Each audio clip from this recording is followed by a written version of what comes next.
Kan Yari mengenai tentara Yahudi tadi apa? Ya, nanti nasihatlah untuk orang yang keluar supaya dipilih Allah orang yang nggak mau keluar. Ini ulang Kalgojari lagi. Bismillahirrahmanirrahim. Kalgojari tahun 2001 di Mahala Haji Deden, posisinya di Ciputat Al-Aminah, Masjid Al-Aminah, kedatangan jamaah dari Palestina gerak 4 bulan. Di antara jamaah ada 2 orang Yahudi dari bekas tentara.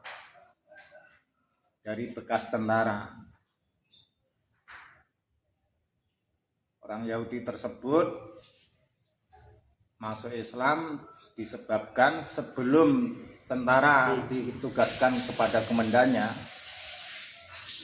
maka dikasih penjelasan tugas kerja tentara. Tentara yang khusus ditugaskan oleh komandannya tadi, khusus ditugaskan untuk menjaga Masjidil Aqsa yang ada di Palestina.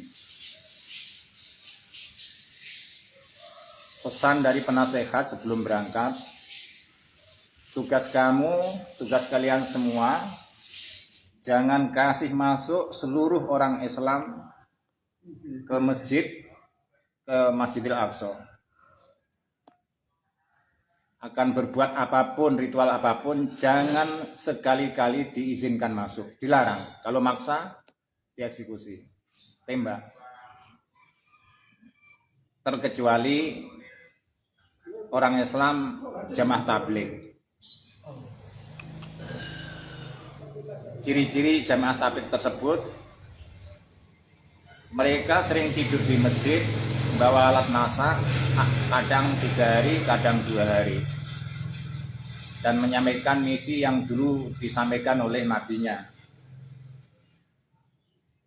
Lantas ada sebagian tentara yang bertanya kepada penasehat tadi, tanya, Tuan, tugas kami tidak mengizinkan semua orang Islam tidak boleh masuk ke Masjidil Aqsa. Akan tetapi kenapa jamaah tabligh itu kan sama-sama Islam, kok jangan diganggu? Dipersilahkan aja, jangan diusik.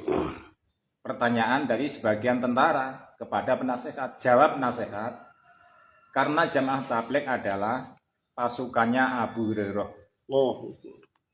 Selama kehidupannya jamaah tabligh ngikuti nabinya, cara dakwah ngikuti nabinya, cara hidup ngikuti nabinya, ritual amal apapun ngikuti nabinya, maka mereka sekali-kali tidak akan dapat kita kalahkan, terkecuali kami akan dikalahkan oleh mereka.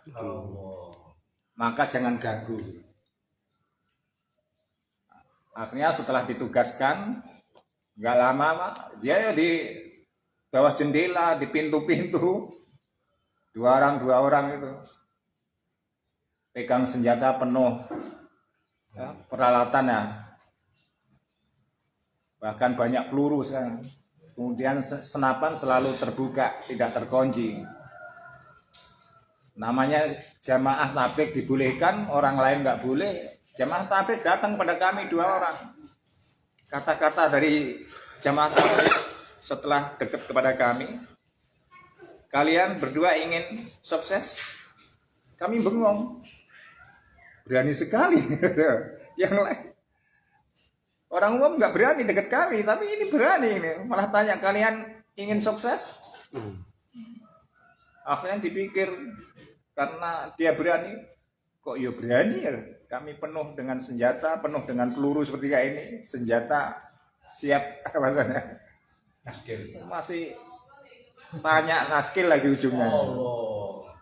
Akhirnya ingin. Siapa yang nggak ingin sukses? Akhirnya syarat untuk mencapai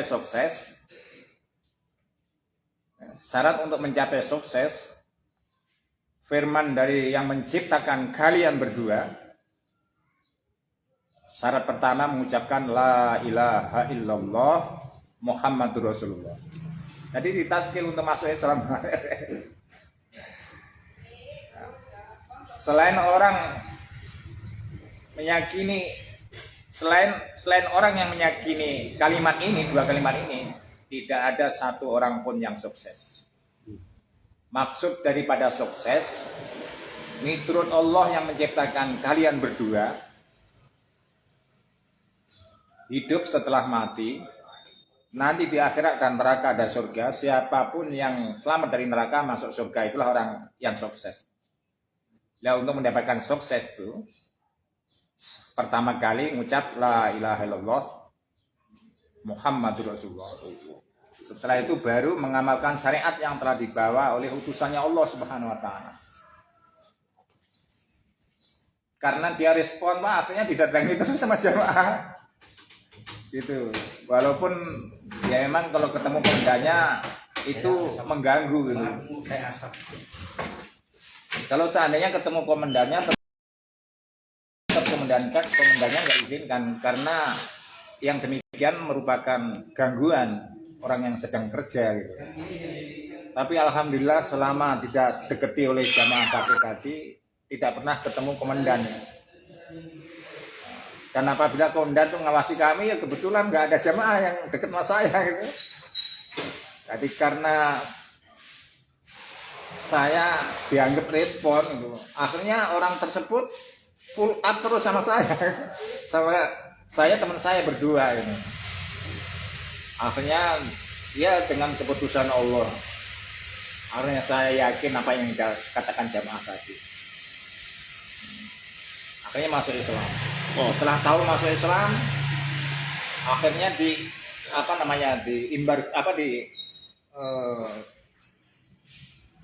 ditanya itu apa Pak namanya? Diinterogasi. Ya, diinterogasi oleh militer, tentara. Diinterogasi, terbukti, akhirnya diputuskan di penjara. Setelah di penjara kemudian diusir. Tidak diakui bangsa Yahudi lagi. Begitu pun Kristen juga begitu ya. Akhirnya setelah di penjara kemudian diusir, nggak diakui penduduk Yahudi, maksudnya kaum Yahudi, akhirnya dia yang memang dideketi terus malah jamaah tabligh yang deketi, keluar 3 hari. 3 hari, 40 hari nggak lama, kemudian 4 bulan. Karena mereka sebetulnya belum layak ke negeri jauh, tapi dipertimbangkan di sana juga. Untuk 2 orang Yahudi ini boleh nih, langsung negeri jauh tanpa menjamudin dulu, tanpa IPB dulu. Begitu Pak. Jadi memang usaha dakwah ini harus dijalankan Pak Ustaz. Ya bukan harus lagi wajib, karena penyempurnaan agama itu ada di sini, ada di perjalanan dakwah. Dan dakwah itu perintah Allah Subhanahu wa taala. Bila dakwah ini tidak dapat terhandle, maka banyak perintah-perintah Allah yang tidak dapat terhandle. Termasuk senyum, orang yang benci didatangi, orang yang benci disayang, orang yang nyakiti didoakan, itu mah mudah untuk diamalkan. Tidak mudah. Bisa diamalkan karena dapat pertolongan Allah SWT. Kenapa mereka sampai ditolong Allah SWT? Sesuai dengan janji Allah SWT yang tansurullah yang surkum. Bila kalian menolong agama Allah SWT yang surkum ya fi'il mudhari, akan aku tolong kalian. Ayo sabit agamakum, dan akan aku tegakkan tumit-tumit kalian tatkala menghadapi musuh gitu. Tidak ada gentar itu. Fasbutu ala Allah. Jadi ditegakkan oleh Allah SWT. Wa yaghfir lakum dzunubakum. Wallahu ghafurur rahim. Ya, kenapa dapat diamalkan? Nyambung orang yang telah memutuskan persaudaraan juga dapat dikerjakan karena ditolong Allah SWT.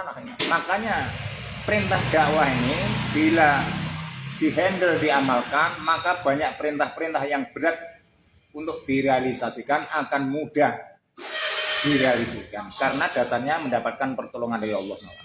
Ini betul-betul penyempurnaan agama, penyempurnaan iman, dan penyempurnaan agama yang telah dibawa oleh baginda Nabi besar Muhammad SAW. Kalau usaha dakwah diperintah Allah SWT sebagai orang beriman masih belum berangkat sampai mati, maka sekali-kali agama yang diamalkan tidak akan sempurna. Iman tidak sempurna, agama juga tidak sempurna. Seniat Pak semua 4 bulan 6 bulan Pak. Masya Allah. Alhamdulillah, Masya Allah, itu nasihat Pak. Masya Allah dari Ustadz Qasim Pondok Panji.